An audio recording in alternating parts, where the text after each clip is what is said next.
You're listening to the Zen Cop Podcast.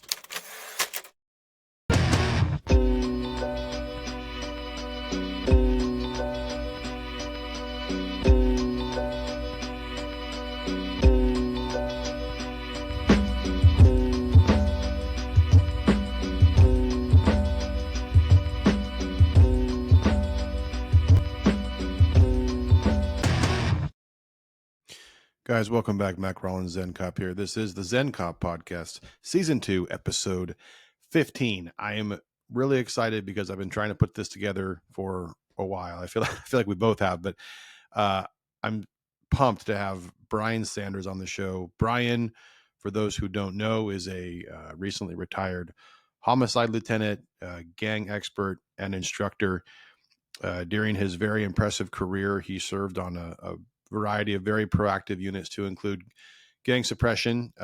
He was also his agency's homicide, worked in their homicide unit and as a detective and also as a sergeant, and also worked as an intel sergeant. In his career, he has had a passion for developing sources on gang intelligence and motivating others to learn and work gangs, and essentially pushing disruption initiatives to reduce violence within his community. And during his years with a large metropolitan police department, he developed multiple courses on gang identification, gang investigations, and gang informants. He's trained hundreds of cops across the nation, as well as conducted numerous gang presentations at gang intel meetings and conferences. And he also served 2 years on a special assignment attached to the Career Criminal Unit, conducting a joint RICO investigation with the FBI, which ultimately led to the dismantling of a blood set and earned an award from the director of the FBI. He has a BA degree in psychology and graduated magna cum laude. While obtaining his degree, he earned his membership in Psi Chi, the International Honor Society in Psychology. He's also a former sergeant in the U.S. Army Infantry. And he currently hosts a podcast, which is called The Disruptors with Brian Sanders, where he interviews bands, undercover investigators, former gang members, recovering addicts, mercenaries, and even weirdos like me. I had the honor to be on that show, and it was a great experience. I highly recommend it. There's all kinds of cool interviews with people from all walks of life. And he's also the co-host of Night Shift with Andrea Up Late, and both shows are available on all listening platforms and also YouTube. And Brian, also more recently, he was featured in James Patterson's national bestseller, Walk the Blue Line. It's a nonfiction book sharing experiences of cops across the country. So, Brian, thank you for being here. I kind of feel like you've been trying to make this happen for a little while. But it was almost a year ago that I was on your show, which was to this day probably one of the most fun episodes I've ever been a part of. I had a really good time on that one. I did too. Yeah, that was I think it was December of last year, I think, which was a blast. So thank you again for having me, and I'm glad I can have you on my show. So for the people who don't know, I kind of did a little intro in the beginning, but let's talk a little bit about your career and what you're doing now, and get into it. So guys, welcome. BC, thank you again for being here, and let's get to it. Yes, sir. So when I had you on the show, we talked about music, and we talked about the police world and those things, but a lot of it, because those are my interests, I did an entire career in a police department in a large city in the South, and worked mostly homicides and gangs. And that was most of my special. I did some intel work for a couple of years, but I loved it. And it was something I always wanted to do. And I was fortunate enough to work for a department that if you busted your butt and you learned a skill set that was, usable basically, then the department, for the most part, will get out of your way and let you do what you need to do. So I really dove into gangs, Bloods, Crips, Sureños, Gangster Disciples, Latin Kings, Vice Lords. We had a lot in the city I was in, and that goes for most cities. So I worked that, and then I just recently retired within probably the last year, and retired as a homicide lieutenant. And I say that only because there's a lot of bashing that goes on out there in police ranks of getting promoted and, hey, don't sell out and don't do this. But my thing has always been, get me at the table. So where I can talk to a chief, a deputy chief, a major, I can talk to higher ups and influence them to actually make the changes that I would want to do if I were in their shoes. So I looked at leadership in a completely different perspective that way than a lot of other people do. They see a lot of the negativity, but I loved it. I loved being a lieutenant. I was over homicide, robbery, ag assault. So I had all of a violent crime section. But it was incredible. And background, growing up in a punk rock scene since I was like 10 years old, still go to shows. Just got off the phone this week with some musicians that are really cool, really supportive about what's going on, and have some future episodes that I'll post. So I do the Disruptors podcast with Brian Sanders, and I basically will interview and talk to any types of people, reformed Nazi skinheads, gang members, undercover detectives, patrol officers, whatever, sheriffs, whoever wants to come on. I'll chop it up with them. We'll talk and just have a good time. And then I do a Tuesday show, which is actually live on YouTube. And my co-host is Andrea Up Late, and it's a true crime podcast. So we'll actually take a case that has occurred and go through the case, and where she'll describe all the details and some of the medical side because of her background. And then I'll get into more of the investigative side and sometimes be able to explain why the case went the way it did, or potentially, if it's a unresolved case, some things that agencies or departments could do if they were investigating and that sort of thing. So it's one of those where we get into a lot of the details. And since it's a live YouTube show, it's also a podcast that goes up on Spotify and Apple. But on YouTube, people can get in the chats like you were the other night, and actually make comments. And it's nice when people like you jump in the chats, because as we're talking about something, your background, you may be able to say, yeah, well, actually, whatever. If that case has to do with a kidnapping or has to do with the drug world or whatever, people can comment on it. So it does open up a little bit of dialogue, but I stay busy, man. Good. And I talk a lot.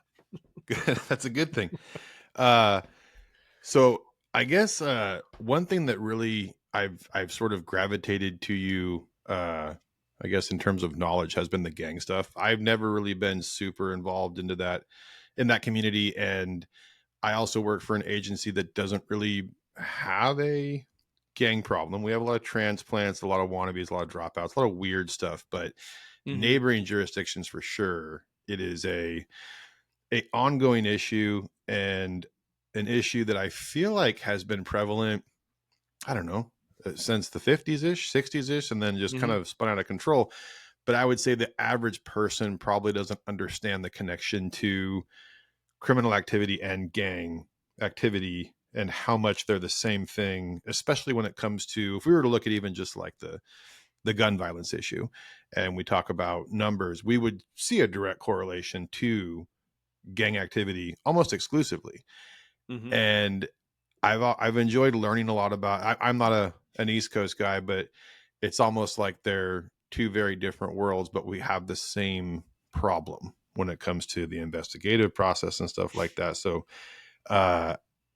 in terms of what you've seen, I mean, I know that's a really broad question, but what's something that I guess people should know, and kind of what we were talking about offline, just kind of what's coming? What are we looking at in terms of the future within the U.S., not just, state by state, but as a country when it comes to that stuff, gang violence, and what's on the horizon?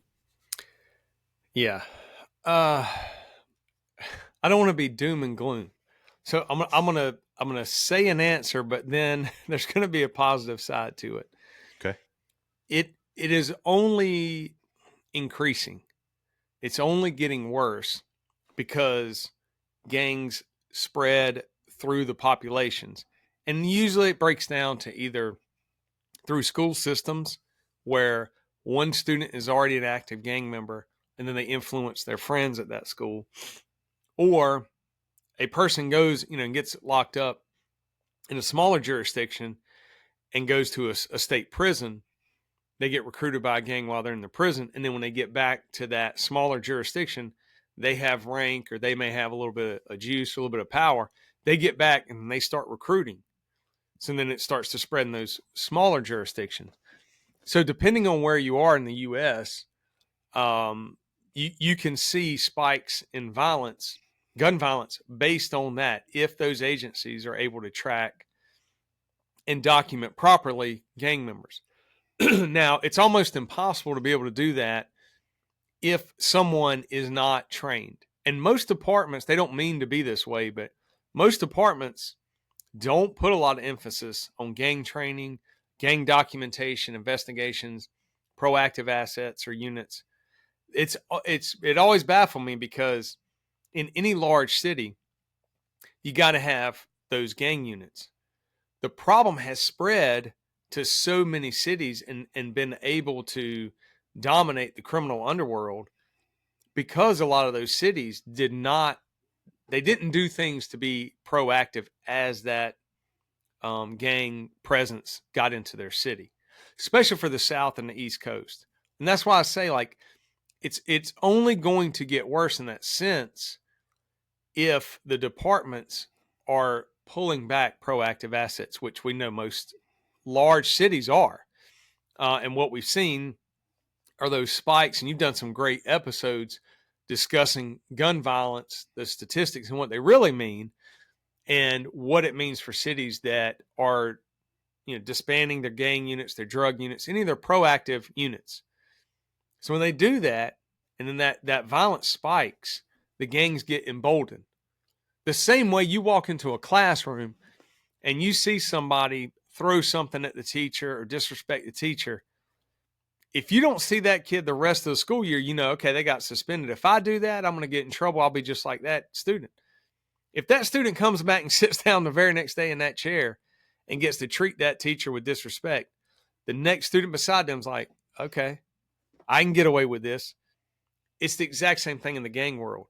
When a gang gets away with murders or shootings or begin to control or dominate certain areas, then they grow and grow, because the recruiting gets into that where, hey, look, like we basically run the show. We do this, we do that, and the word gets out. Now, the cities, if you look at some of the cities, and they can be in the South, the East Coast, or West Coast, wherever. Look at some of the cities, not the 3 or 4 or 5 largest, but getting around the 20s, 30s, and look at some cities that don't do that. Cities that say, you know what, we're gonna keep doing police work the way it has worked, and that's proactive, and that's disrupting these gangs, and that's expanding our gang units, expanding gang intelligence, that's working on FBI, ATF task force, DEA, and the nexus will always be gangs. No matter what, we're going to focus on gangs on all these different levels. And even our patrol officers are going to be gang experts. And when they're going to contact gang members in the field, they're going to document them properly. They're going to learn all that intel from one encounter. How are they going to do that? We're going to train them to do that. So that was like one of the things for like 10 years. I spent time teaching on my days off or doing presentations at conferences, presentations at hospitals to emergency medical staff and their conferences, police chiefs conferences, anything I could to explain to other departments and agencies. I can tell you everything about a gang, from their hand sign to their rank structure to their symbols, codes of conduct, everything on all these different gangs.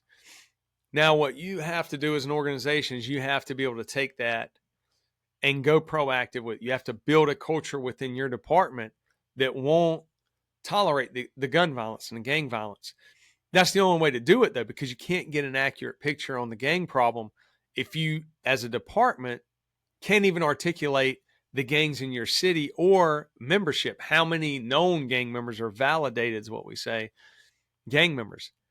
Now, I say all that to say, when you asked about the gang problem, for some cities, they'll tell you, hey, we don't really have a gang problem. We just have crews that are running around doing violence. And that's what I hear a lot of jurisdictions talking about.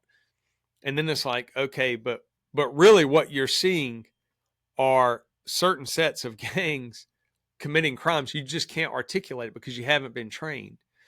So it's one of those things where the statistics will be off for gang presence in a lot of cities because their officers are not trained to do that. Think of it like an infection. If a doctor doesn't know the symptoms of an infection and someone walks into the doctor's office, they can't properly diagnose them. But now if you train somebody, hey, these are the symptoms of this infection, and each person that comes in a doctor's office, they're like, yep, that's whatever infection. And then they can properly diagnose 5, 10, 15. Guess what? Now all of a sudden you got an epidemic because the doctors know what the signs are. It's the same thing in the gang world. Cities can't even articulate their gang issues sometimes because they've cut back on those proactive assets. They've kind of listened to what this crazy era we're in, where people are believing that officers should not go out there and go after criminal organizations or have gang units or drug units, that it's bad optics for them. That's not what the community wants, but it is what the community wants. Go into any city or any jurisdiction where violence occurs and go talk to the neighbors, and the first thing they're going to tell you is, hey, where are the rest of your buddies? Like, bring some more officers and deputies and detectives, and y'all just work this area, like get rid of this problem. So while the problem keeps growing and expanding, which it is, you can pick either LA or Chicago and focus on Bloods, Crips, Sureños, Norteños out of California, or out of Chicago, Gangster Disciples, Latin Kings, Vice Lords, the list goes on. And then just watch how they've permeated out across the country. But the cities that go after them and go proactive, they have the presence of the gang, but they don't have the violence, because the gang itself will, just like any organization, will adapt to that outside pressure. So Chicago's a great example. When you have gangs like Gangster Disciples and Latin Kings that have built these nations of thousands and thousands and thousands of members, they have survived based on techniques that they learned going all the way back to Al Capone days. So you had mentioned earlier, gangs going back to the 50s. You can go back for Chicago even further, and you look at when they were, during Prohibition, they were running alcohol and Al Capone, and everyone says Al Capone, but all these kind of mobsters learned to win the hearts and minds of the people, of the population. And so you look at Chicago-based gangs, and a lot of them go and revert back to that. That's what they do. And so they'll go into neighborhoods, they'll clean up, they'll pick up trash, they'll put an image out there that they're there for the community, but they'll be committing crimes behind closed doors, just like Bloods, Crips, and other gangs. So if a city doubles down and expands their proactive assets and their intel gathering, they will crush the violence. And I can tell you, the ones that do that having incredible numbers as violent crime goes. Like, the spikes go down. It's not crazy math, or it's not this strange thing. Like, police work is, and man, some people get mad. Police work is really not that hard if you love it, if you enjoy it, and you find your lane that you're just really good at. And if everybody gets out of your way and you do it with the right heart and the right motivation, it's incredible what you can do. You don't have to just sit back and let a city fall. And I worry. I know I'm getting off on a tangent. I know I talk a lot, but and we can talk later. Portland and Seattle have made me very, very nervous for the last few years for a potential city that could fall. And that's, those are outside forces, not, I'm not bashing their police department. I'm saying they're outside forces that are affecting that department's ability to do what they need to do. Yeah, we're about like 4 years out from when we started to kind of just put the brakes on a lot of stuff. And I think the brakes are being let off now because people are seeing the sort of the toll that it's taken when we've basically I mean, even retail theft, we could take every single issue and it could be traced back to a gang problem.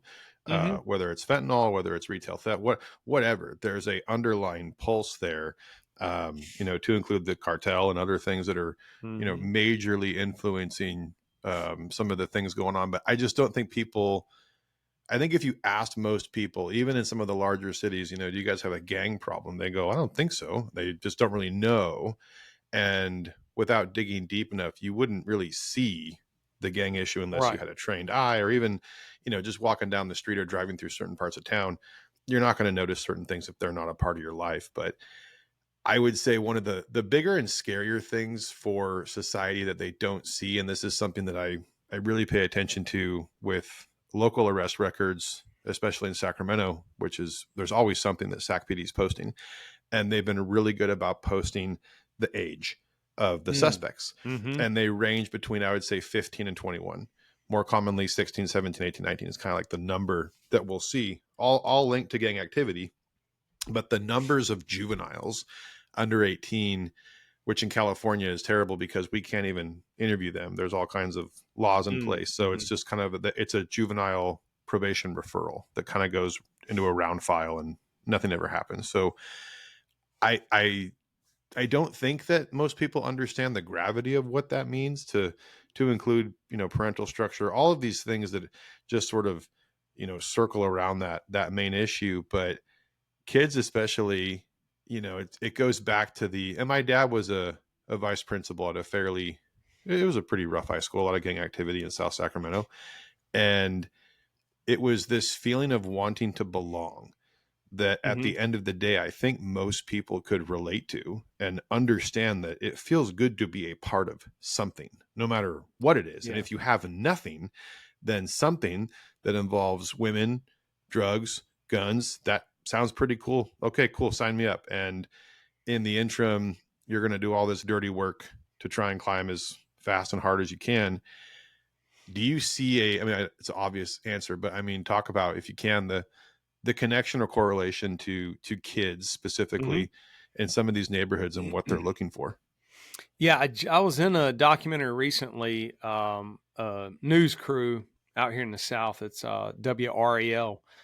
And so they were traveling around and interviewing people.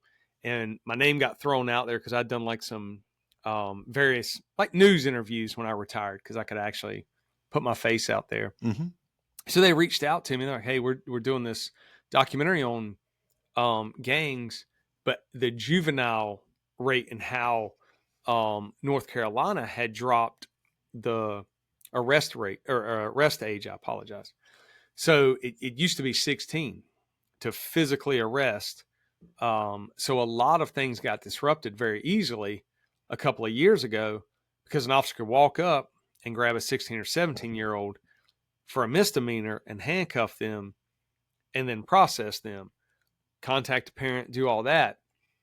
But sociologists got involved in that sort of thing. And I don't want to get into all the theories based on it, but they raised the age.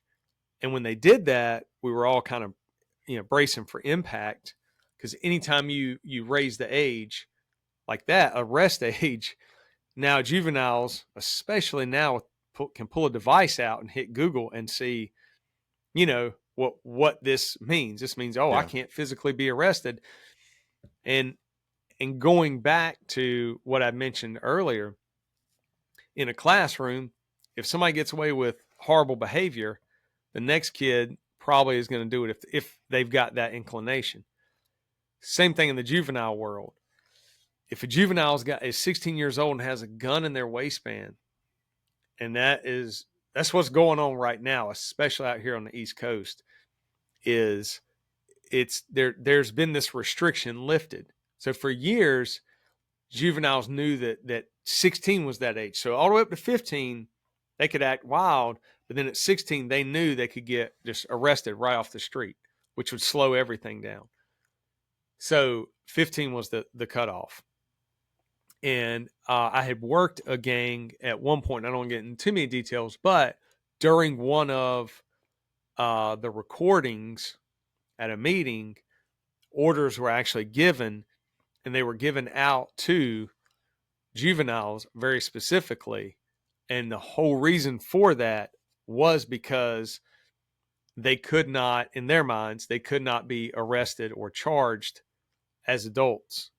And that there would be a lot more leniency on them. So anytime you mix juveniles, gang culture, and we know juveniles' frontal lobe isn't fully developed, and until you're probably 21 to 24, some would argue. Yeah. But at 15, 16, 17, let alone peer pressure, if anybody is kind of geared more towards that gangster mindset, or they get interested in a gang and they seek it out, once they get in, it's this new world and this new power. And so when somebody comes over to them and they hold rank and they put their hand on their shoulder and say, we got a dub for you, or we got a mission, we'll say, I don't use slang, but like, we have a mission you have to do, and you have to go shoot this person.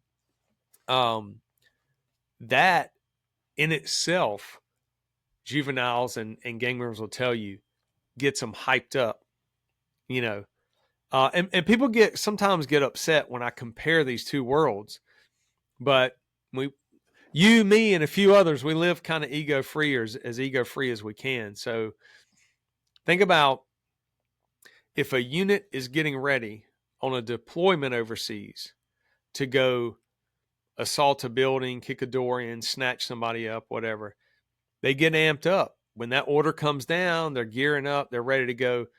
Psychologically, it's go time.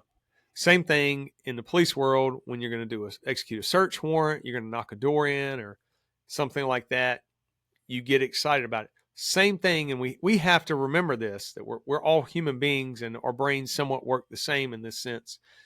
Young juveniles get amped up when there's gang talk, when they're sitting in a meeting, and most gangs hold meetings. All of them look a little different, and they got different rules, but they hold meetings and orders are put out. And so, and good deeds are recognized and bad deeds are punished, so people don't want to get punished in front of their peers, but it happens, but they want to get accolades too. So a lot of violence can occur very easily when a high ranking member tells a subordinate, you got to go put in work. You got to go do this. So it is nothing more than just fuel on the fire that juveniles now have full access, most of them, to a device in their hand, a smartphone, that now connects them to the entire world. So even a small jurisdiction, kids can watch and interact through social media, other cities, other teenagers, and then they can get recruited. So you can literally have a gang operating out of a city, and its tentacles, is that even a word?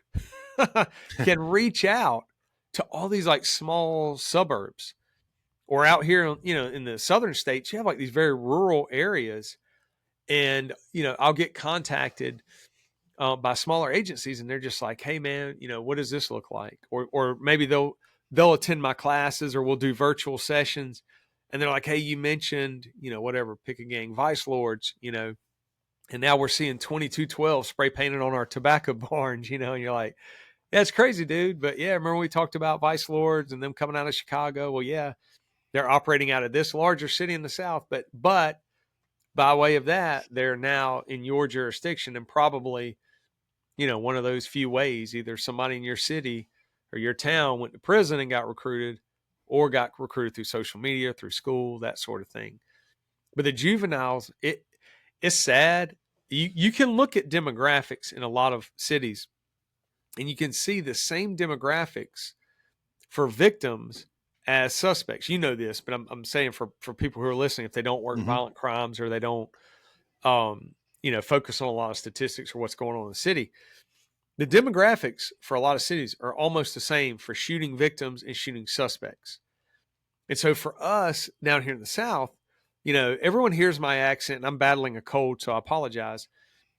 But in the South, there's this stigma that somehow everything is still so race related. So I've had to answer questions before in briefings of why are certain units focused on young black males. And it blew my mind. I'm like, no. Don't frame your question that way, because that's not what they're doing. Units are going after gangs. Gangs are criminal organizations. They're going after them, but by any different way they can, be it serving already existing arrest warrants, already assisting with searches, for different drug units. If it's a shooting or aggravated assault investigation, they're going to assist with that. But they're putting pressure on these organizations, and this is why. Now, when you frame it that way and say, why are they going after young black males? Your implicit bias, the person who's asking this question, is already affecting them. They're assuming that these officers are somehow focusing on citizens because of their race or gender. And it's like, no, they're going after the violence, and they're going after the organizations. What's interesting about a lot of the gangs, at least in the South, and what was my experience, some of the largest gangs that I investigated had their own rules and codes of conduct, and bylaws. And a lot of those were to self-segregate. So a lot of East Coast blood sets, and we have a lot of blood nations out here. So on the West Coast, Los Angeles, that's the hub, that's the home of all these different sets that were given birth throughout the 70s and 80s. Well, when it hit over here in the East Coast, it was starting to be created in New York. And then these small sets grew to be their own nations, and then they broke off from their own nations. So there are thousands all over the East Coast, but they usually, by sheer numbers, are the largest gangs in some of the Southeast cities. But they have self-segregating rules.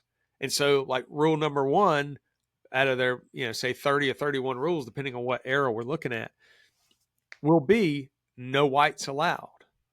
And so it's interesting, because I've worked enough sources and informants in these different sets of bloods to know that that's a self-segregating rule. And so when I'm asking them this, and guys are doing it, it's like, okay, you are creating an entire set criminal organization, but you're only recruiting young black men and eventually young black women as the rules started to change. But so if this set is beefing or going to war or feuding with another set, and they have that same rule, and that's the only demographic they're going to recruit from, the violence is now occurring between these two criminal organizations. They just happen to be young black males or young adults, teenagers too. But so that's how that occurs. Now, I can take you to a completely different city in the South, and it can be predominantly white males. And it's because maybe it's an Insane Gangster Disciple chapter, and they're only recruiting brothers and cousins and people who know one another. And so it ends up being these core groups of white males who are beefing maybe with some Satan disciples or somebody else, So the whole race thing, when people are trying to break down arrest records and things like that, and they're looking for this racist angle, it's like, no, these departments could care less. Nobody worries about race. They're looking for the violent offenders. These organizations just happen to be self-segregating. Now, not all of them are, and we know the ones that are expanding the most are the ones who've opened ranks and have said anybody can join, no matter what race or whatever creed, whatever category. You just got to have a strong heart, that sort of thing. You got to pass the test. But that's when people start to inject race, which is a very easy thing for the media to do and get their numbers, their clicks, and their likes.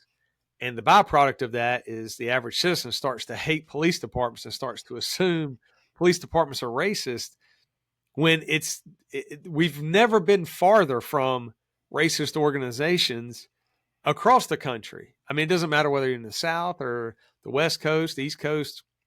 You look at departments, and I just recently kind of had, I don't want to say an argument, but I posted some comments on Dickie Barrett. He's a lead singer of the Mighty Mighty Boss Tones, and now the Defiant, a new band. But he had posted a picture with some Boston area, Brockton Police Department officers. And man, the comments, some people were just losing their minds, blasting him for supporting the police. And really what he was just trying to say is, I know these cops, I've met them. They were great at the show, and they grew up, in punk rock and going to see shows. And basically, like, it's kind of cool that they're punk rock cops now. Like, not everybody's a robot, like maybe 40, 50, 60 years ago. But when, in those comments, I'm sitting there trying to articulate in these Instagram comments, hey, to people who are saying like ACAB and whatever, 1312, boot liquor and all this. It's like, hey, hold up for a second. One, live in a city where there's real violence, and then you'll kind of understand what's going on. But also, like, hey, give every officer a pass until they prove to you that they're not worthy of that they are, in fact, small-minded or racist or whatever. It just seems so weird that right now, or in the last few years, we're in this era of bashing entire police departments and people saying things like that, and pointing to arrest records and saying, oh, this is a racist organization because whatever, 80% of their physical arrest in a 6-month period were young black males, or pick a category, demographic, it doesn't matter. But that's one of those tools that's used. And then you look at the police department, and they could have, a black female chief, or they could have a black male chief, or whatever. It's like, it just kind of blows my mind that this is still going on in an era where, like, you, me, and a bunch of other people that we know and that we've worked with, throughout various departments and throughout different assignments, and be like, how is everybody falling for this? Like, it's the craziest thing to me. And I know I went off on a tangent, but it's hard for me to wrap my brain around it. And you and I think have talked offline about some of, like, reasons for becoming a police officer, reasons for joining. And that one of my things when I first started was like, I want to be like Serpico. Like, I'm going after crooked cops, like, I got amped up on that when I was young. Like, I thought, because of my own experiences, that police officers were robots. And then I had a good experience, and I was like, okay. And I really was drawn to the job, and I really wanted to do real work. I didn't want to go harass people, and I didn't want to sit in a parking lot and do nothing all day. So this is like one of those things where very quickly I learned, man, like, everybody's coming to work to, like, go. Like, we're going to go get into some stuff. Like, there's going to be somebody with a gun in their waistband, posted up, probably up to no good, like they're going to shoot and kill somebody. But maybe we got a drug charge on them. So now we're going to chase them, get them in custody, recover the weapon, trace the weapon. Oh, find out it's tied into a homicide. This person's charged with a homicide, clear a homicide, like real things that matter to people, and it makes their city and their neighborhood much safer. That was my experience. So it just blows my mind when I see posts like that on Instagram, or people still blurting out this nonsense about bashing all police officers, or because some guy gets arrested for police corruption, see, police are bad. It's like, what are y'all talking about, man? Like, it could be bad. I mean, yeah, it could be real bad, but it's not. I mean, if you want it to be real bad, keep bashing departments and let their recruiting go down, Oh, yeah. I've been saying for a couple of years now that what the social justice movement actually did was create, a few 100,000 more Derek Chauvins by reducing that hiring pool to a very shallow depth. And now more than ever, I say we have a higher likelihood by a very large percentage that we'll see something happen again, because we're hiring incompetent cops, or cops who probably would have been told, hey, thanks, we'll call you. And now they're on the road. You brought up social media, which is an interesting topic. This is a while ago for me, but we had a rape at the jail, and we interview everyone in the pod, and one of them was an old AHA dude. And we got to chatting, and it was funny. He was talking about the new prospects, and how he was talking about how no one wanted to do the work anymore. They just wanted to get their cut. They wanted to be cool. And he was just kind of talking about the new groups, these new millennials or these new gens, and how nobody wanted to go out and get their hands dirty. Nobody wanted to kill. Nobody wanted to do anything what they back in the day had to do. And he said, so now we're just sort of hiring, quote unquote, hiring these new guys. And you mentioned the gangs in particular sort of lightening their standards or even changing standards because they need the bodies. So it's a weird sort of like street that we're all driving on, trying to do the same thing to each other. But the newer thing that sort of scares me is the you talked about brain development, but the lack of understanding or even a respect for human life at such a young age. They don't know. And so we're seeing these kids now with the power of social media, which is even more of a drive, because 20 years ago, if you were doing something in LA, no one would care because you didn't have anything to film it with. Or even 30 years ago, 40 years ago, however far back we go, so different. But now these kids that are almost driven by dopamine, that they have to put stuff out there, and they're so stupid. They're stupid, but they don't care. So I don't know if it's a combination of both, but they will flaunt it online because it gets the likes, it gets the comments, it gets the attention. And I've seen so much strange gang activity online, like guys actually getting an online beef, sort of keyboarding. And then it's just so different. And these are actual children. And we're talking like 16 to probably early 20s, where they're still very young. Do you see, I guess kind of a more dangerous version of gang members, especially the young ones, because they're eager to get out and they want to please, right? We have that natural sort of almost like a fatherly instinct from those that are, in positions of power. They latch onto that and they'll basically do whatever you say, boss, I'll do it. And now they're going out with just a complete disregard and disrespect for human life, that it's easier for them to accomplish these hits. Yeah, they're just like a lot of them are just reckless. Yeah. So juveniles are, a lot of times are just going to be ill-disciplined in general. But one of the things 20 years ago or even 15 years ago, the higher ups, a lot of them got rank through like physical power, like aggression over other people. So a lot of times you would see guys that held rank that could physically like throw hands. They could knock people out and fight. They could also shoot somebody, which can be proven. But there was this kind of era of like leadership, charismatic or rule through, just aggression and dominance. And then about, I don't know, for us, about 10 years ago, somewhere around there, some of the larger sets would start charging dues. So once they started doing that, they were making all their subordinates pay money in every month, right? So they would hold meetings, they pay into their basically what they would call it, the community rent box or the kitty. And these were just various blood sets. A Crip set tried it out a little bit, and their membership was like, no, we're not doing that. We're not Bloods. Y'all aren't going to extort us, kind of thing. So that was like the parallels. Those Crip sets were like, no, we're not doing that.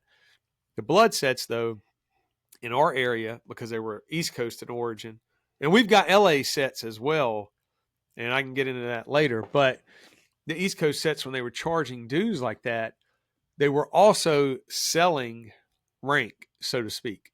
Oh. So if a guy could go out there and recruit 10 subordinates, he got a cut of those dues. So as these guys started to get more and more people in the set, the higher ups obviously could do less and less violence and have to get their hands dirty and make money just off of dues. So this is why gangs, at least in our city and some of the surrounding cities in the southern states, expanded so rapidly. Because, and I teach this in my classes, any city, if you figure out that the gang sets operating in your city charge dues, you better get ready, because that gang is going to expand rapidly, because that's the incentive.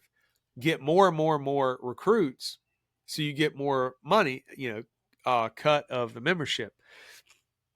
So as these higher ups who at that time, like I said, 15, 20 years ago, had the leadership, had the charisma, could control their sets, as they got greedy and then allowed younger subordinates to move up because they could create money by bringing in more and more membership, their mettle was not tested as leaders. So then as the older members kind of retire or set off, or get incarcerated and lose their cut, the younger guys take over, and they don't care about a whole lot of the discipline or the rules. They want to make more and more money. So they're encouraging the expansion of the gang. Then you get the really young guys join, and they don't care because now they don't have the leadership that has kind of been tested and tried and true, and can talk about what it was like when they got jumped in, or when they would have to run from the police, or when they would do this or do that. Now you've got some younger members who may have never even run from the police, because those units that used to go out there and put in work, maybe in that city, don't exist anymore. So the old term of like jump out boys and stuff like that, I've listened and had conversations with gang members and listened to the higher ranking talk to the younger ranking. And the higher ranking it's almost like father and son. They're trying to explain, this is the way we've existed. Is through discipline, is through following these rules, is through doing this. Like, you don't ride 4 deep with everybody with a gun in your waistband, because you're drawing attention. And then when the car gets stopped, chances are someone's going to get searched, and then they're going to find a gun and they're going to search everybody. Like, y'all don't understand. And you hear like these tutorials and these lessons on phone calls or over, recording devices, that we utilize in investigations. And it's this idea of the young reckless going, but hey, they ain't stopping us like they used to stop y'all. So it's almost like, father, son, and the son doesn't want to listen. And then they go out there, and the more they get to ride around with a gun in the waistband, nobody stops them. Then it's like, break out the Draco. So then they got a Draco sitting on the back seat. They all got, pistols in their waistband, and they're now starting to look. They're on the offense looking to shoot at people, looking for, oh, you got beef, whereas the generation before them knew that, hey, it's hot. The second we get in this car, they're going to be 3 deep on this neighborhood. Everybody put a friggin' seatbelt on. I don't care how stupid y'all look. Put on a seatbelt, because they're going to stop us if we don't have a seatbelt. And if y'all smell like weed, they're going to search the car. So the older generation used to school the younger generation. Now that younger generation is taking leadership positions, the youngest now enter 15, 16, their leaders, some of them are weak like that, and they didn't come up through that era and learn the hard way. And so everybody's carrying a gun, which then you've got juveniles with a gun, part of a criminal organization, so they feel emboldened. Maybe they've studied up on, their lingo or their secret codes. Maybe they can stack a little bit, so they feel like they know more than society. They know more than the police officers. And so they're out there, they're doing it. And so that discipline begins to break down, and then it gets reckless.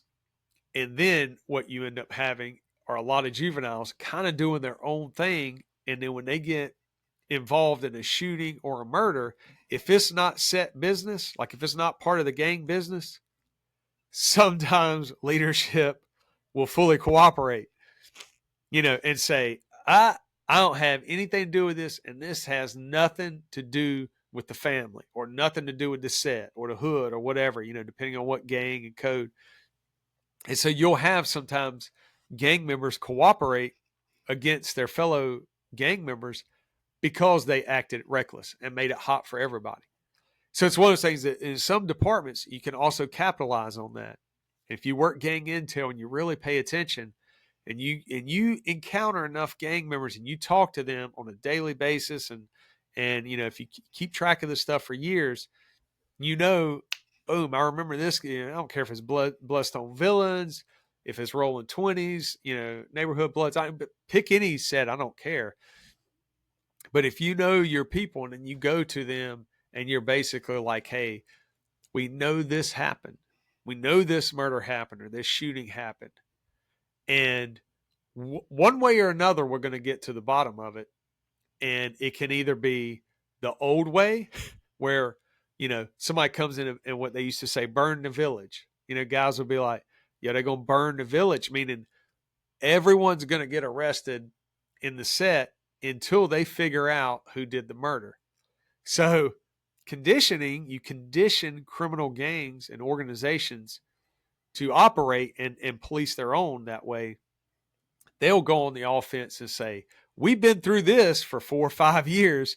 Anytime a murder happens, everybody gets rounded up, arrested, existing warrants. They charge it, people for stuff. No, this ain't going to happen. You were reckless. You had the gun. You popped off on, some dude who was flirting with your girl, whatever. Like you better go and turn yourself in, or behind the scenes, they fully cooperate and get information to people they trust in the department. That's also where the rapport building comes from. That's where when you're on the street or if you're a detective, get out from behind the desk, get back out there on the street. Don't let them forget who you were when you were in uniform. Go talk to your people, know who they are, because when their back's against the wall, they'll be like, put so-and-so on the phone, or I need to talk to so-and-so in the department, detective, whoever it is, or they may just know you by a street name or your nickname in the neighborhood where you used to work. And man, that's a beautiful thing when the phone rings, and someone says, hey, we got a guy here stopped in a car, and he threw your name out and said he's got to talk to you like ASAP. And then the next thing you know, you're solving a homicide or you're solving a shooting, and you're like, man, we can be on the winning end of this. So this brings me all the way back to what I said about about gangs spreading. Yeah, they're spreading. There can be a gang presence, but if it is investigated and you got proactive assets and your stuff, where you walk into a room or you meet somebody in the cut, when I say the cut, but like for some listeners, I'm talking about like where the dirt happens, like in between apartments or trailers or houses or whatever, like the shortcuts people take between corner stores and areas where they're posted up. I don't care where it is. When you're talking to people and you just let it be known, hey, look, I know everything about your set. I know everything from your hand signs to your rank structure. I know the last 4 people that got brought home at the last 9 or the last meeting. Like, you need to understand you're on the losing end of this. And you've always been cool with me. I've been cool with you. You know my deal. When I ride through, I want to make sure nobody gets shot or killed. That's my number one priority. So I already know, your set is whatever set, and you tell them what the set is. You explain your gang knowledge. And hey, I know y'all beefing with this set, but you need to understand you're on the losing end. If I know this much about your organization, imagine the actual crimes I'm not going to talk about that I have suspects written on a board. Like, I know who's doing the dirt and that sort of thing. And in those encounters, some guys will just be like, whatever, man, like, cool. Can I go? Yeah, you can go. You'll see me again. Like, you're not going to retire anytime soon, and I'm not either. So, hey, you'll see me again. And then you see that person again 6 months down the road, 8 months down the road. And they may give you that head nod, You're like, yeah. It may be in a corner store. You go in and get a drink there and there, and they're like, yeah, I appreciate you. You treat me with respect that day. You move differently. You won't have any problems out of me. All right, cool, man. Hey, I hope everything works out for you in life. I hope whatever, you get a job, you take care of your family. But what we know is, so you stay in this life. If I got to come to you and I got warrants or you're part of an investigation, like, you need to get on the right side. And I don't know how many times that has come to fruition years down the road. And then people are like, you remember we talked this time, it was a traffic stop, or you had me sitting on a curb or whatever it was. And then they're like, I need help. Like, or I need to tell you what happened. So to clear my name kind of thing.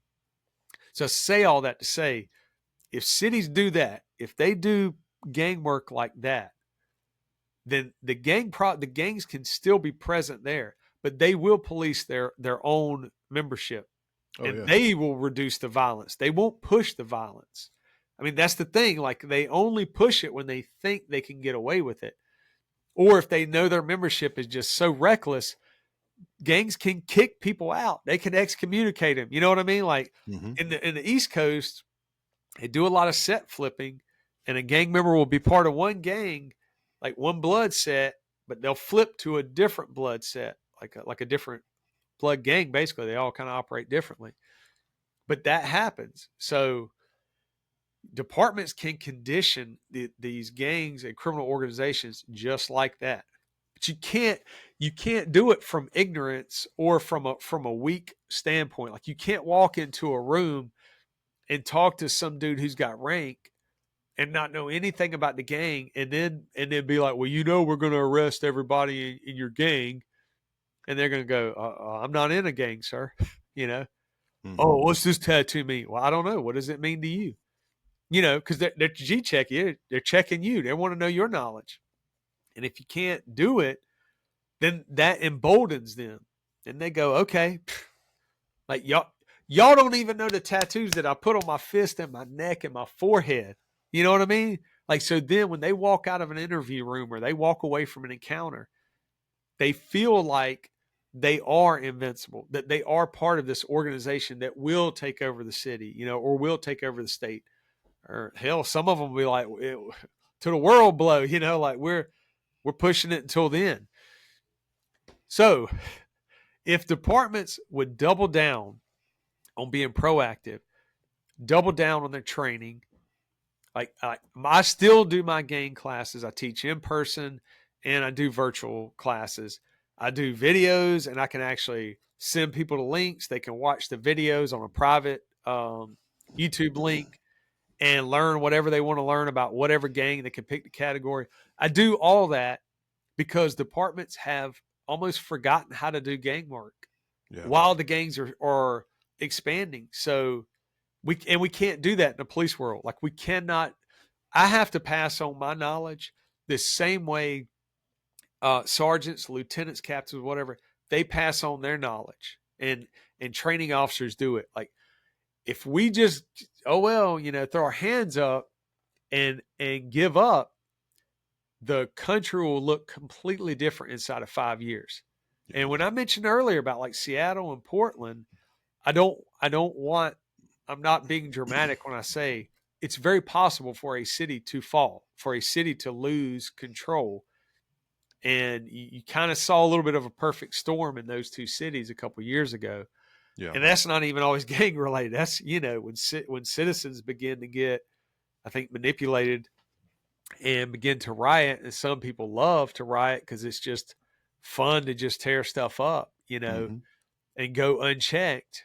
And the more ground a person or an organization or a mob gains, the harder it is to get it back. So I know, again, I went off on a tangent, but I say all these things like I said it in the documentary I mentioned earlier. It's one of those things that if we identify a problem in the police world, the next thing is, what's the solution? And there's always a solution to every problem. Now, I may not be smart enough to figure it out, or I may not have enough time, to figure it out, but somebody will figure it out. But the idea is that there's always a solution. And so for me, in the gang world, I can walk into a room and brief a chief or, special agent in charge or a sheriff and explain, hey, these gangs are operating here. And it can be, 12 separate sets of Bloods, and it can be 5 separate sets of Crips, and 10 different cliques of Serenos, and pick and choose, whatever. And then they can get overwhelmed. And then I can say, but the nice thing is, we know from debriefs and working sources that all these different sets, nobody's really trying to push any beef. Actually, everybody's getting along. Hell, we've got traffic stops with, a 9 Trey Blood and a Gangster Disciple and CPS 13 gang member. Like 3 dudes that, live in different part of the cities or in different gangs, but they all go to the same high school. And they're smoking weed and they're just hanging out in a car. And guess what? Their set doesn't beef with the other ones. So just because there's a gang presence doesn't mean there has to be violence. But also, you got to be able to put pressure on it when it is there. So when there are briefings being given, one of the things that I always tell police leaders, ask those questions. Who's the most violent criminal organization we have in our city? Do we have a decent count of the membership?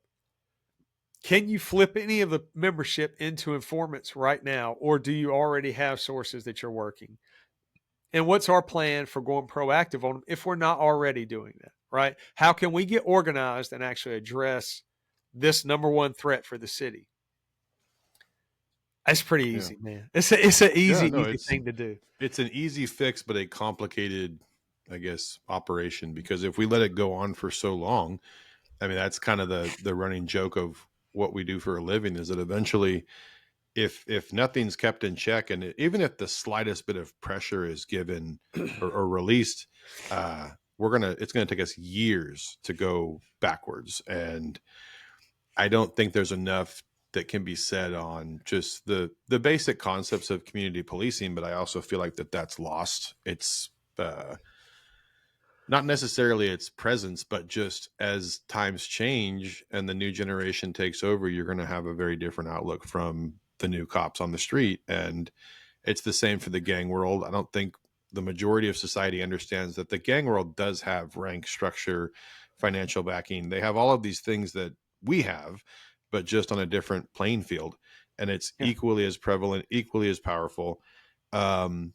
I did want to ask you, because I don't know too much about it on the East Coast, but I've heard over the years that white supremacy is the greatest threat to the American people. And I feel like if you told the white pride gangs that, they would say, well, thank you. That's not very accurate, but thank you for the compliment.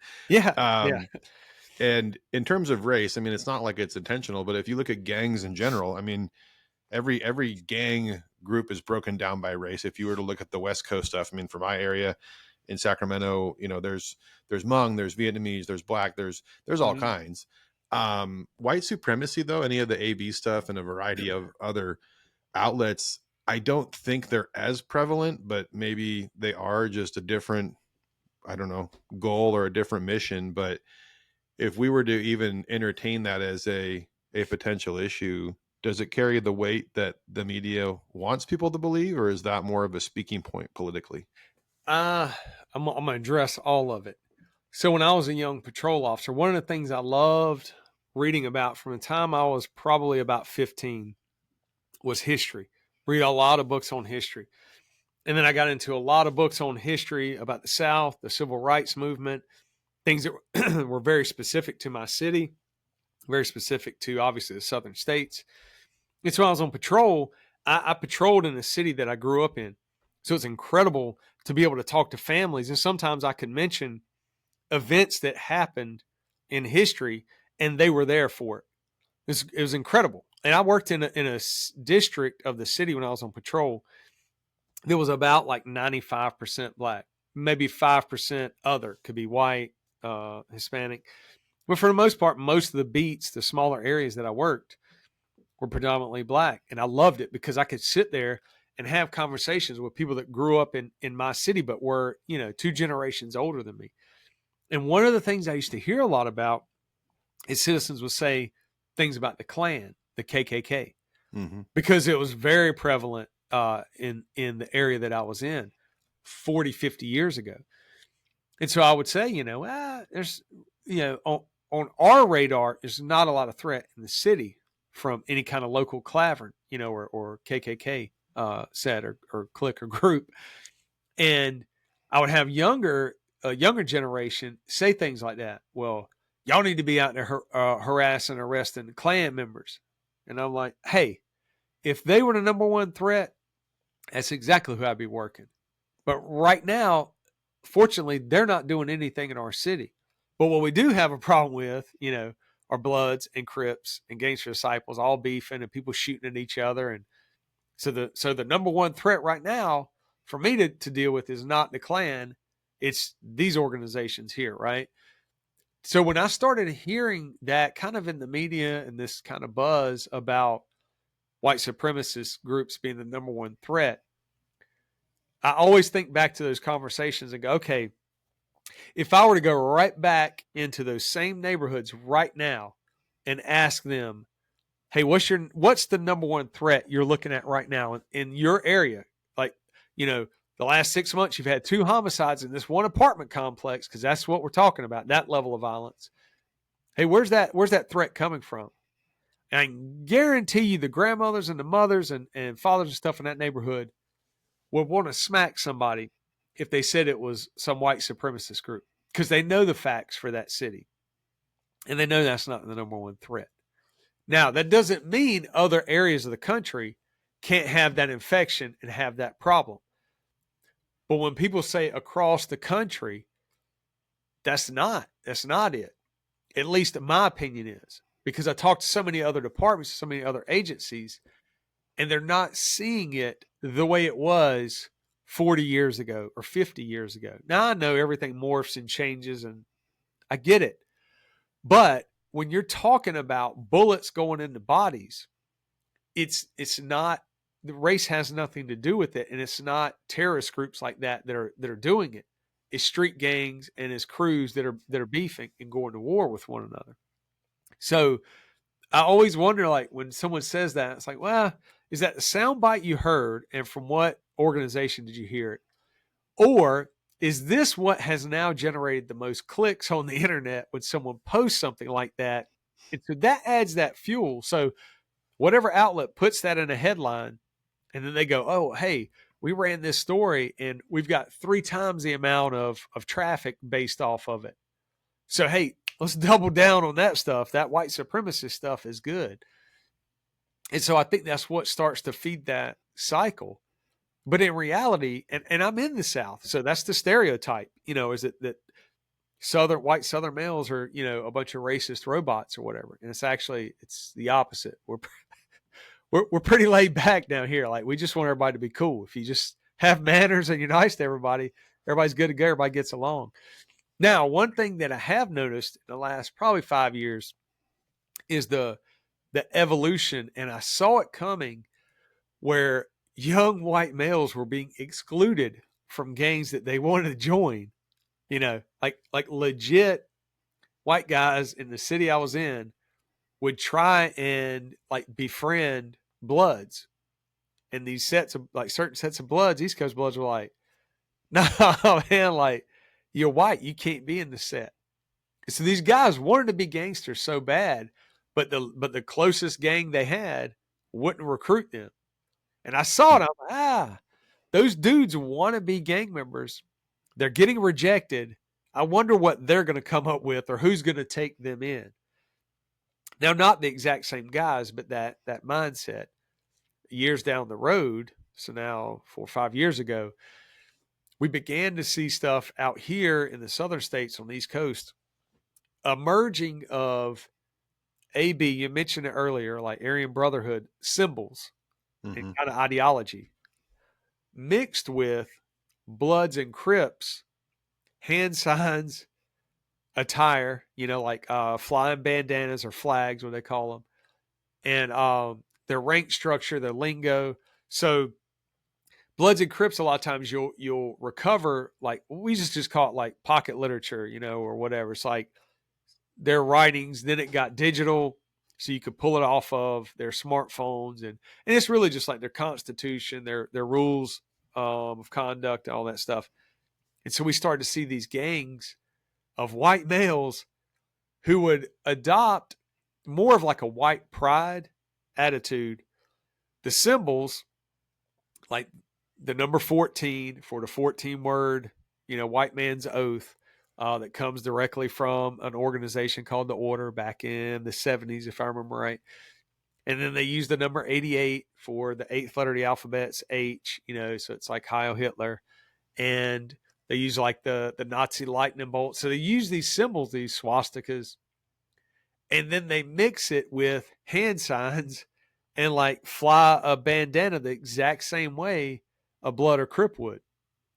I mean, so you see these dudes with their hat kicked to the side, wearing a belt buckle with like a Confederate flag, and then they're doing hand signs for their actual gang, their actual set.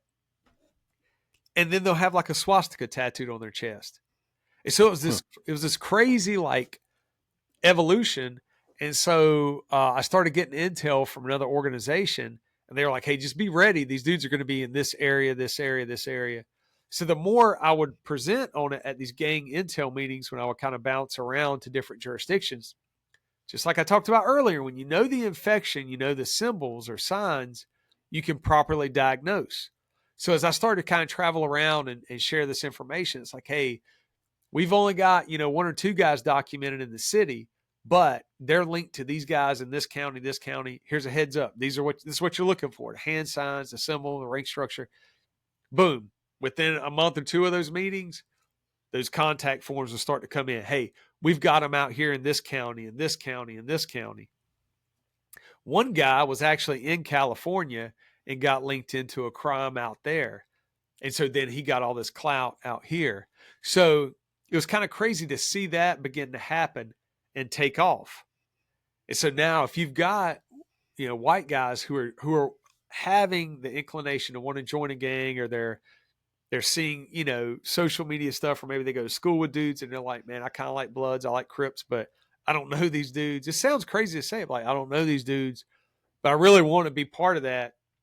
And then they get called something like cracker or whatever, and then they're completely disrespected by the gang.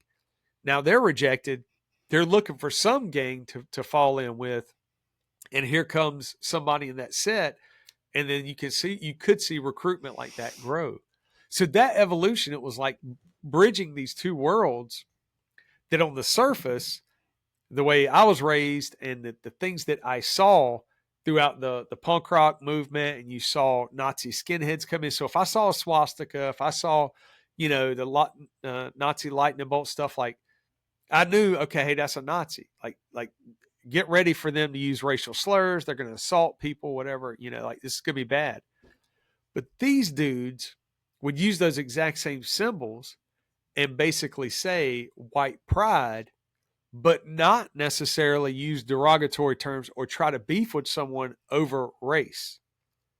So it's more of like a white pride thing if you get into the weeds of it, and understand their motivation, which a lot of people would say, you waste your time doing that. Can we arrest them and charge them? Like, okay, yeah, they're selling meth, or they're stealing copper, or, they're running dogfighting rings. Yeah, okay, they're doing armed robberies. You can charge them on that, cool, okay.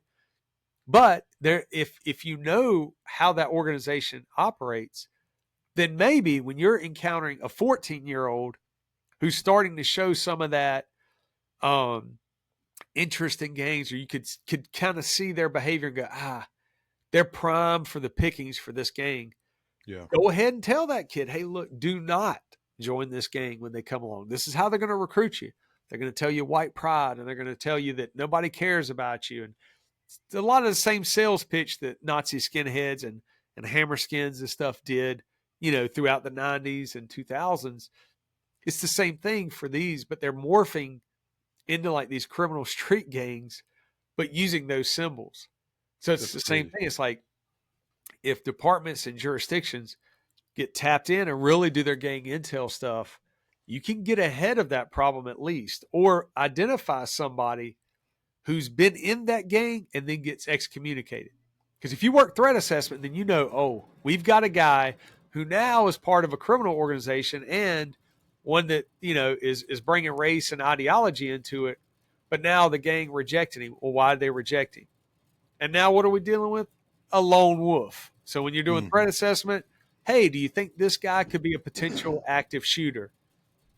Yeah. Then he goes up on, your matrix kind of thing. So all of this stuff in the police world, it's like everything is tied in. If it's investigations, if it's threat assessment, if it's gang intel, like it's all tied in. So the more people get serious about the details, the small things, the more you can do stuff like interact with the juvenile and maybe keep them out of it. Now you may not, but at least if you have that conversation like that, and then the next time you stop that kid is 6 months down the road or a year down the road, and they're in a stolen car and they're hanging out with an older guy who's part of that gang, you can pull that kid aside again and say, man, I remember we had that talk. You put your hand on their shoulder, like, we had that talk. Remember I told you about these guys, and you still joined. Like, why did you do that? Not in a mean, berating way, like a human being to human being, father to son, maybe. Like, why did you do that? I really wish you wouldn't have done that. Like, now you're in a stolen car, and now, you your older buddy there's got a gun in his waistband. Is he going to tell me that that's your gun? I need to know that ahead of time. I need to know if it's your gun. And if it is, please tell me how you got it. Like that sort of thing. That's police work. That's gang work. You know, it's not like in the movies. We're not yelling and screaming and bashing people over the head with phone books. It's like, know everything about the gang, know everything about the city, the culture, the history, so you can have dialogues like that. I mean, man, I've had conversations with guys 20 minutes into it, and they're crying. And people are like, other detectives, like, hey, you can't threaten him. You can't. I'm like, I'm not threatening this dude. Like, we're having a conversation. We're talking about life and decisions he's made. And he's crying because he's put himself in this situation. I'm not threatening him. Like, that's not what's going on here. That's police work. That's investigations. That's caring about your community.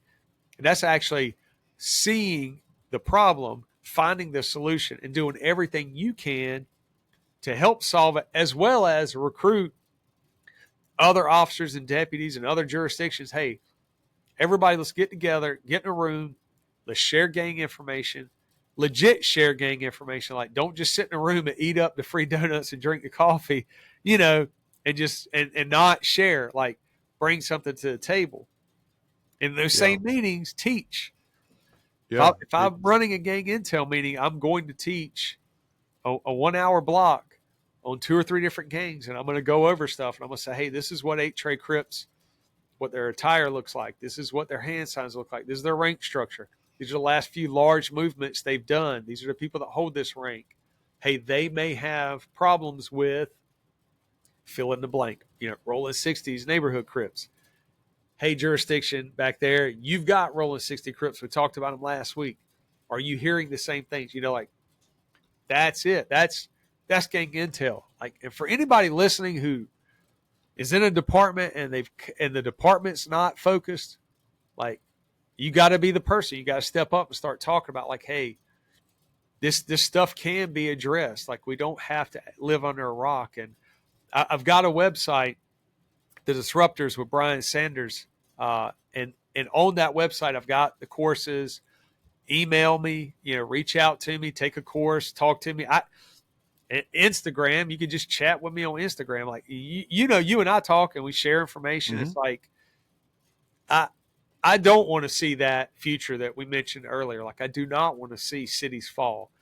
I don't want to see young people joining gangs and going straight into prison at 16 and 17 years old for murder.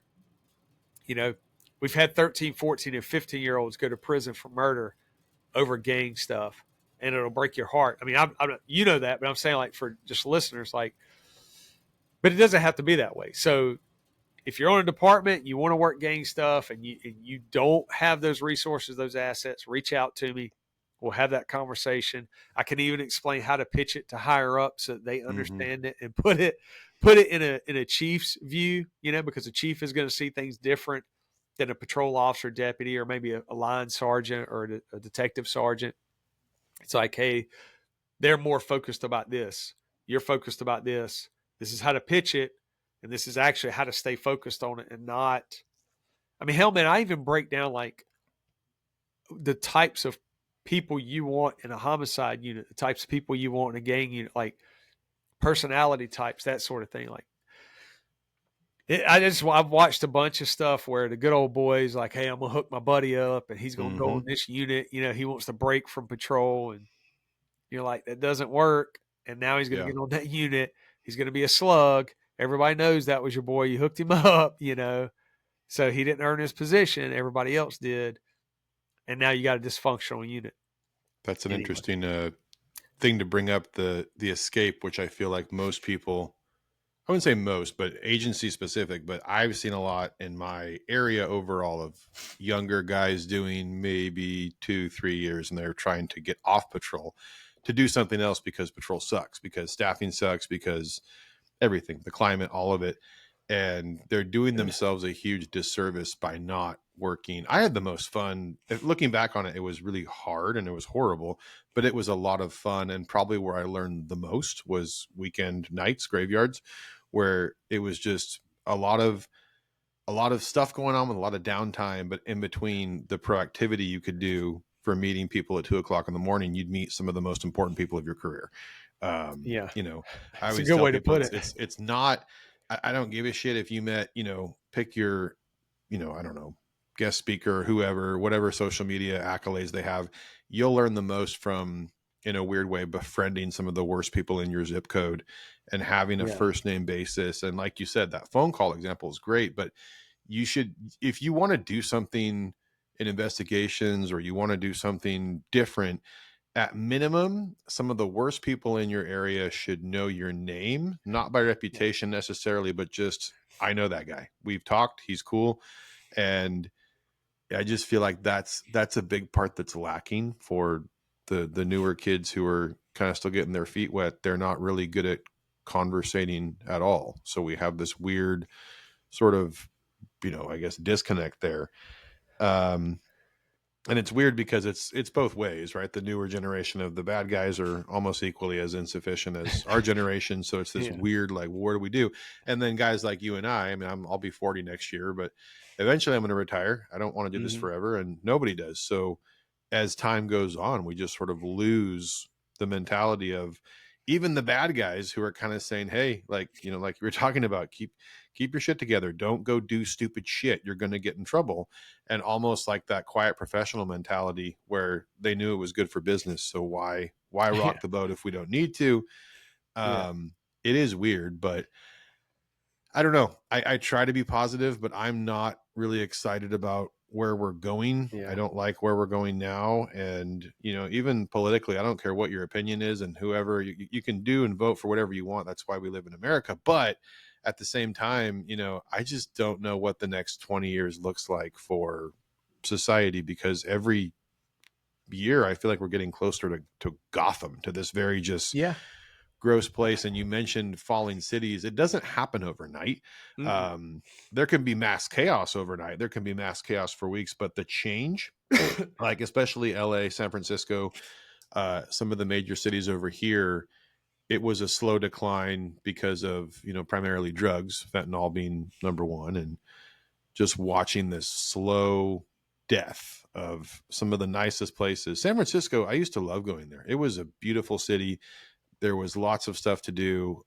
I haven't been back in many years because it's just gross and it's Yeah. not fun to visit anymore. And I know you guys on the East Coast are in a similar, situation, but I guess, if there was a course correction, I mean, I agree. I think proactivity coupled with, Yeah. the old pop mentalities from like the late 80s, 90s, Yeah. even going into the 2000s, that kind of Yeah. went away for a little bit. But you had these guys that were invested in their beat, and they knew people on a first name basis. They knew the true victims, which in those neighborhoods, especially like the Black communities you were talking about, where you go in and you ask them what the problem is. It's this house, these kids doing this, and it's Yeah. destroying our lives.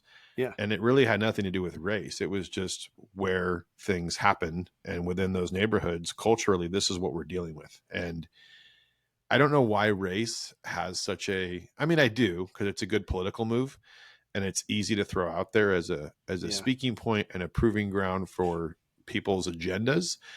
And I just hate how that has become such and I think back on it, I really wonder, had Derek Chauvin been black, or had had it been the same race, would that have gotten the same amount of attention? No, the answer is no. Yeah.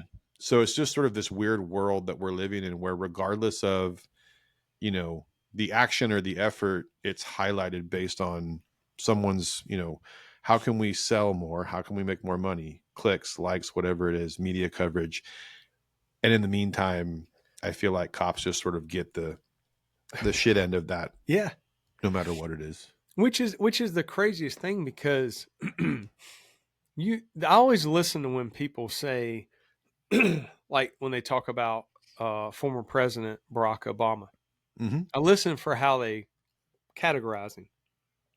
I don't get down with a lot of categories, man. I kind of come from a mindset of like, I don't even like putting people in racial categories, because in the army it was like, you're all green, so get get used to it. Like, love each other. Get past the pigment, because you can grow up one way or another. But I always listen to people. So when Barack Obama was running for office the first time, and there was like this buzz in the city, and so I had to work rallies and stuff like that. As an officer in uniform, I wasn't all high speed, so I don't want anybody to be like, "Oh wow!" Like, no, I was like just kind of maintaining the line, as everybody's going in and out of these different events and stuff. But what I thought was cool, my personal opinion, was that he was what I consider biracial, right? Like sociologists would put you in that category, right? So his father from Africa, black male, mother, American, white male, right? So if we're putting them in categories, white and black, biracial, I thought, how cool is this that we even have a candidate running for a presidency who's biracial, which means back then in the South, that could have gotten you killed. At the time that he was born, he was born in a different area obviously, than the Southern states. But I was just like, man, how cool is this? Like, this is why I love America, because we get better and better and better and better as a country. Like, people want to focus on the negative parts of history, but also look at the positives. And now here's a perfect example. Politically, I won't tell you ever who I vote for, or I won't even tell you anything about my political leanings. What I am interested in is that people began to refer to him as a black president. And it bothered me like a lot. I'm like, why are we calling him a black president? And so people get upset with me. And they're like, because he's a black president. I'm like, hang on a second. If you're going off a race, if you buy into this and we have these categories, then he would be biracial. And wouldn't that be a great symbol for society? But it wasn't. It was like everyone started doubling down and saying, hey, he's a black president, he's a black president. If you say he's a black president, then could someone also say he's a white president? Because if you're saying he's a black president because he's got a black father, well, could someone say he's a white president because he had a white mother? I think that if people said that, other people would just lose their minds and be like, "Whoa, you can't say he's a white president, not a white president. Like, he's also not a black president. If you're going to put him in a category, put him in biracial." So I worried when I started hearing that a lot, because what I worried about back then was that as a society, we were starting to put people in these categories. And that, like you said, politically, I think people started to see, oh, okay, hey, we got to kind of focus on race a lot more. I don't know. I've met enough people in older generations that lived in some rough situations, systemically rough, and still created businesses, still worked jobs, raised their kids, paid their home off, and then we're supposed to be able to retire and live and relax and go, my grandkids live in a wonderful era because of what we went through, in the 40s, 50s, 60s. Dude, that generation, they're not real happy. And so when we're having conversations, it's that they're like, this is like, why is America caught up on race? Like, we moved past all that. Is it judge me on the content of my character, right? I don't know. I really, really get bothered when people bring race into something that it has nothing to do with. And you're right. Police have been just berated is probably not even the strongest word, but just like blamed and accused of being racist when there's actually no proof. There's actually not even a suggestion that race has anything to do with 99.9% of any of the instances that pop up on YouTube or the news or any type of use of force. It's like, wait, yeah, that officer's 25 years old and happens to be, you put him in a category of a white male, which means he was born, whatever, 2000. And so how is he inherently racist if he's in this category of a white male when he was born in like 2000 or 2001. It just, it blows my mind. I mean, you can argue that maybe if somebody was born 60 years ago and they were a white male in the South, like, okay, I get it. But no. Yeah, that it was a professor recently. I can't remember his name or what college, but he did a huge data thing for like a year. He just crunched all these numbers, and the numbers basically showed that there was no correlation between traffic stops, all this stuff that he did. And when he emailed his superior, whoever it was, and he emailed back, well, fix it, run it again. And he laughed because he's like, that's crazy. You read the entire thing. That's a world record. I just typed 300 pages of information. And he's like, I didn't read it. And it's just comical that we've allowed that to become a speaking point. And I know it's not as simple as this, but growing up in a household where I was always taught from a young age to, everyone gets the same level of respect. And my dad was a huge advocate for that. And he, through his own experiences and working at, two high schools that were predominantly Black, he saw firsthand just how everything worked and would be such an advocate for, open mind. And anyone has the ability to be bad. Anyone has the ability to be good. It's just, it's one of those things where I feel like we are making it, and I know this sounds like it's a broad brush, but it is. We are allowing racism to be alive in so many ways that we don't understand. Yeah. That it's becoming and staying an issue because we're forcing it to be here. I'm not saying that it's perfect, because it's not. But my God, leaps and bounds compared to where we were, yet we're focused on this small percentage that's still horrible, while 90-80% is great. And that's the part that I feel like that's a media issue. It's a politics issue, depending on where you're standing, but, and dispositional by a huge margin. But I just feel like that's part of the reason why we have racism today, and it's alive and thriving today, because, and it's also fear-based. It's a bunch of things, but it's kind of gross. And it really makes some people afraid, which is normal, but then it also affects just optics, and it affects this job for sure. It affects everything. It's pretty scary. Yeah. I was doing a presentation one time in a college and it was with a buddy of mine, and he's a great guy, but sometimes he would get nervous because, man, I would dive like right into a conversation about race or history, or because I love it. I love to talk about it, because that's actually how society changes, through a lot of other stuff. But also you gotta think about these problems. You got to look at them from different angles and not be afraid to talk about them. So, he and I are up there, and to the outside observers, they would probably categorize us as white males. So there's these college students, and the question comes up, well, in your gang unit, what's your membership? And they wanted to know like race and gender and all that.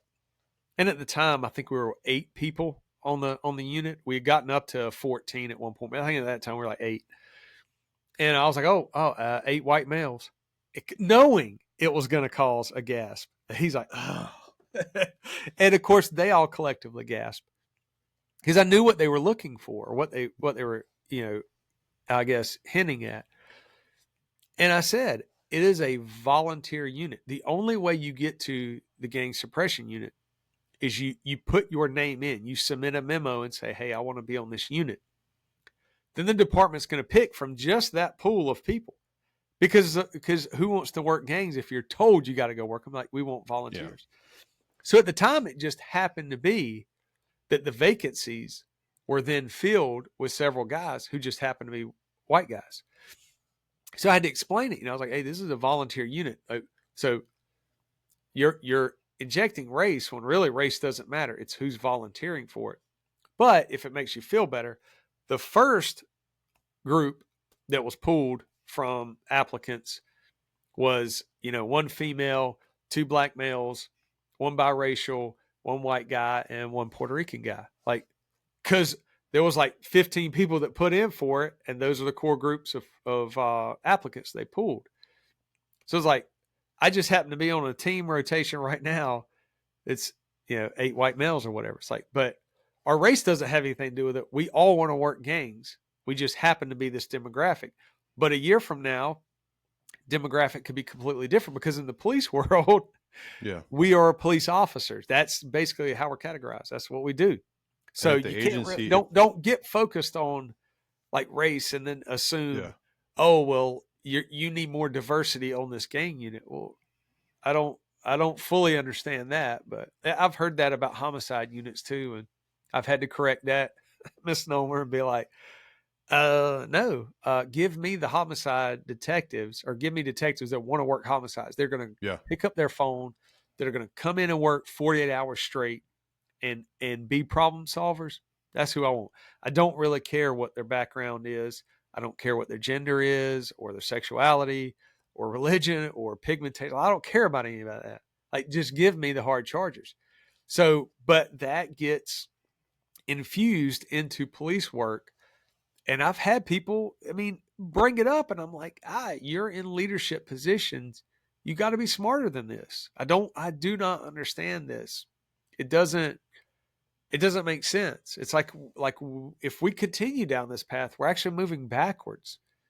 We're now putting all this emphasis on race and this category that we've created in society, and now deeming that someone needs to be moved to another unit based on that category, when that person may be like, I don't want anything to do with homicide or whatever unit, pick a unit. Why are you going to move me? Because they need, quote unquote, some diversity. And what happens if by chance you've got 5 black female detectives on a homicide unit? Are you now going to go, oh, we need a white male over there for diversity? It's so weird. I feel like I'm in an episode of Twilight Zone sometimes. And when I ask people to explain it, they actually can't explain it in a way that makes sense. I've had some people too that go down that path of, well, you're a white male and white privilege, and therefore you can't understand it. And I'm like, hold up. Like, I'm going to teach you about implicit bias because you just put some implicit bias on me. Like, I don't think you should do that. Like, how about you just listen to what I say? And if by chance it makes sense, cool. If not, then tell me I don't make sense or point out the fallacies. But why are you looking at me and put me in a category as a white male? How about you just look at me as a person? And just listen to what I say and stop making issues over things that don't need to be made into issues. So I could be wrong, but about 25 years ago, colleges, a lot of the sociology programs and stuff, because my minor was in sociology, that was the idea, was like to kind of deconstruct the idea of race. Like, if we don't fall into a racial category, then maybe we won't identify and have pride maybe in just our race. And then maybe that helps kind of chisel away at racism or systemic racism. And we just look at people as who they are. So if they're an employee, are they working hard? Are they doing this? Okay, well, cool. If they're whatever, first responder, are they competent? Can they do their job? Are they certified? Then let them do it. Don't worry about these categories, because that was the argument back then, that they were socially constructed. Mm-hmm. It's a pretty good argument too, because what do you do when someone who shows up for a job interview and their grandfather is from Jamaica, their grandmother's from Ireland, their other grandfather is from Germany, their other grandmother is from China. Like, in America, that's what's so great about it. You can have somebody with grandparents from somewhere else, and then their kids marry people from wherever else. And then how are you going to categorize that? The third generation kid. Oh, you can't? Well, then relax on it. Stop trying to put everybody in a category. Just, are they good? Are they trying to rob me or shoot me right now? No. Okay. They seem to be a good person. Like, that's kind of how I judge everybody. Like, oh, they're not trying to shoot me or kill me. They're probably a good person until they fully prove that they are not. But I could care less about whatever, gender, sexuality, religion. Like, I don't care. Just be a good human. Be nice to people. Be kind. And if you're really good at something, teach others to be good at that. That's my thing, man. I like it.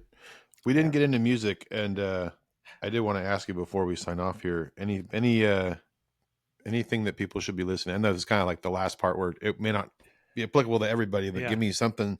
Is there something new or something old that you've been into lately? I would Or both? I'd say for people who like ska or a little upbeat music, but music with a really good message by a lot of really good musicians, the Defiant. So it's a collective of Dickie Barrett from the Boss Tones, Johnny Rio from Street Dogs and the Bruisers, and a lot of other bands. Joey LaRocca from the Briggs. You got members from Offspring, Smash Mouth, and they formed a group called the Defiant, and they're good, man. It's a throwback for me to like that sound I really really love, but also you listen to the lyrics a little bit, man. They're plugged into some stuff that gets me thinking. And then there for the harder people, that want to hear stuff that's maybe a little metal infused with a little bit of hardcore. And it's a band that's several years old, but Blood Clot. Blood Clot. And it's like John Joseph from the Cro-Mags. Nick Oliveri, I believe, is in there. It's got a couple different people. But man, just check out Blood Clot. Todd Youth played in there before he passed away. Okay. He's got a history with Misfits at one point, I think, but a lot of New York hardcore bands. And I apologize if I got that wrong. But man, it came up in a conversation recently, and I was like, gosh, I used to tell a lot of people about Blood Clot, and then it's just one of those that I think they stopped playing shows and stuff, but dig them up, man. There's a really good album. I think it's called Up in Arms, but it's like this. It's like for almost like the way Motorhead merges metal and punk. Like to me, Blood Clot's kind of like that energy of like just like hardcore, but also with a little bit of a metal sound. It's good, dudes. I'd probably say those two. Those are two drastically different bands. And then for people who dig like, I don't even know what you call it, man, like punk rockers and stuff that got into country or something. But there's a band called Old Heavy Hands. Old Heavy Hands. Yeah, I'm congested right now severely, so I'm sorry. But That's Old Heavy Hands, they're out of the South, but man, they're right now they're just touring, playing a lot of shows. But check them out; they're on Spotify. They've got a song. They've got a song called Gates Wide Open, I believe. But it's basically about a guy getting out of prison, coming back home, and what life is like. But man, they got the nuances in there. So people that deal with prisoners or have ever been incarcerated will pick up on those nuances about what life is like when you get out. Nice. You and I can relate, and I know people that have done time in prison, and man, I always want just the best for them when they get out and come back. So check out those three bands, man. All right. And then for people who, well, for one, the Disruptors podcast, which is awesome. Check that out for sure. If people want to get a hold of you for training, what's the best way to do that? Probably, you can go, if they want to do email, it's just the Disruptors, period, BC, period, SKI, like ski, at Gmail. Or just go to the website, the Disruptors with Brian Sanders. And on that website, you can either just send me a direct message through there, email. It's probably the easiest. I'm only on Instagram, so a lot of people are always asking other social platforms, but I'm on Instagram, and it's just _Disruptors, I think. _podcast, I think. I'll link it in the, I apologize. In the post. Yeah. Well, cool, man. Well, thank you again. I really can't say enough good things about the content you put out and just the educational stuff that I feel like is such an intricate part, but a very overlooked opportunity for education, especially in law enforcement. But I appreciate your time and your knowledge, and I'm going to have you back again for sure. And vice versa. I'd love to be on yours again, man. That was a good time. So again, thank you very much. And guys, we'll see you next time. Brian, it was a pleasure, and thank you for being here. Appreciate it, buddy.